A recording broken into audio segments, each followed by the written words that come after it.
Right side ஃப்ரீயா இருக்கு, அங்க பாஸ் பண்ணு. டேய் ரைட் சைடு ஃப்ரீயா இருக்கு, அங்க பாஸ் பண்ணு. டேய் அவன் கையில தட்டறான். ரெஃபரி என்ன பண்ணிட்டு இருக்காரு? அவன் கையில தட்டற ரெஃபரி என்ன பண்ணிட்டு இருக்காரு?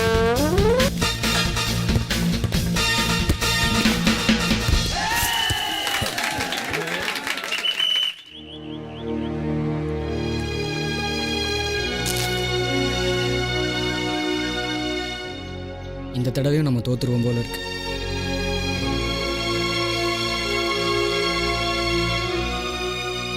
டேய் நீங்க ஜெயிக்கணுங்கிற எண்ணத்தை மூளையில் வைக்கிறீங்க, எப்படி ஜெயிக்கணுங்கிறத மனசில் வைக்கிறீங்க. அதனால தான் சின்ன சின்ன தோல்விகள் கூட உங்களால் தாங்கிக்க முடியாமல் அவஸ்தைப்படுறீங்க.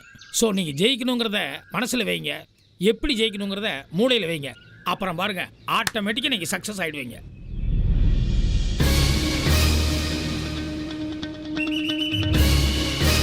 Go.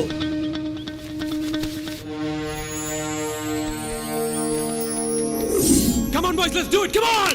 Yeah!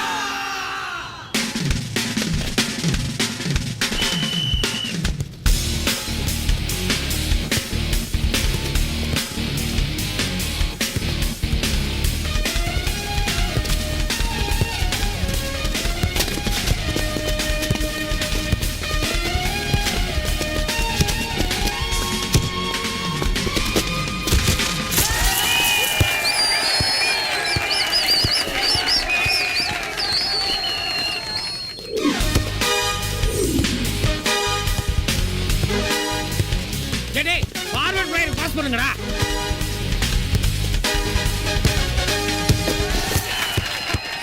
Super.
Shakti, Shakti, Shakti, Shakti, breathe, breathe.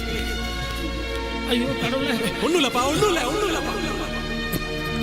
அப்பா, இன்னைக்கு சாயந்தரம் பஸ்.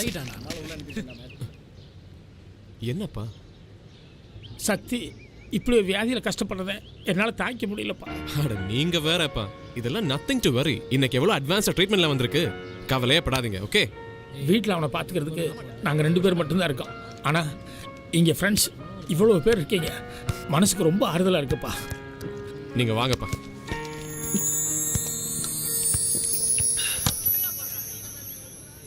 அப்பா, இதெல்லாம் போய் அம்மா கிட்ட சொல்லிட்டு இருக்காத, புரியுதா? ஏற்கனவே அவங்களுக்கு ப்ரெஷரு, இதை சொல்லி நீ ஏற்றி விட்டுறாத. கண்ணை தொடப்பா. என்ன இது சின்ன பிள்ளையாட்டம் அழுதுகிட்டு? தொடப்பா.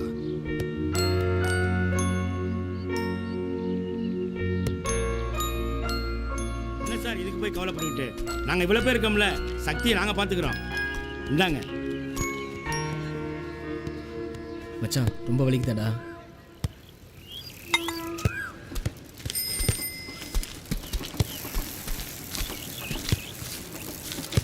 சார். எனக்கு எதுக்கு சார்? பெற்றவங்க ஸ்தானத்துலேருந்து இங்கே எல்லாத்துக்கும் சாப்பாடு போட்டு கவனிச்சிக்கிற நீங்கள் தானே, அதுக்காகத்தான். ரொம்ப நன்றி சார். இருக்கட்டும். அப்பா வாங்கப்பா, நம்மளாம் சேர்ந்து ஒரு ஃபோட்டோ எடுத்துக்கலாம். அப்பா எனக்கு பஸ்ஸுக்கு டைம் ஆச்சுப்பா. ஏய் அப்பா சொல்றா. வாங்கப்பா, ஒரே ஒரு ஃபோட்டோ தானே. வாங்கப்பா, நீங்க வந்த நேரம் நாங்க ஜெயிச்சிருக்கோம். நீங்க வாங்களேன். சரி வாங்க. வாங்க சொல்கிறேன் வாங்க. சார் வாங்க சார் நீங்கள் சக்தி அப்பா சக்தி மேலே மட்டும் இல்லாமல் எங்கள் எல்லார் மேலே ரொம்ப பாசமாக இருப்பார். அவரோட பழகும்போது ஒரு நல்ல நண்பர்கிட்ட பழகுற உணர்வு எங்களுக்கு எல்லாருக்குமே வரும்.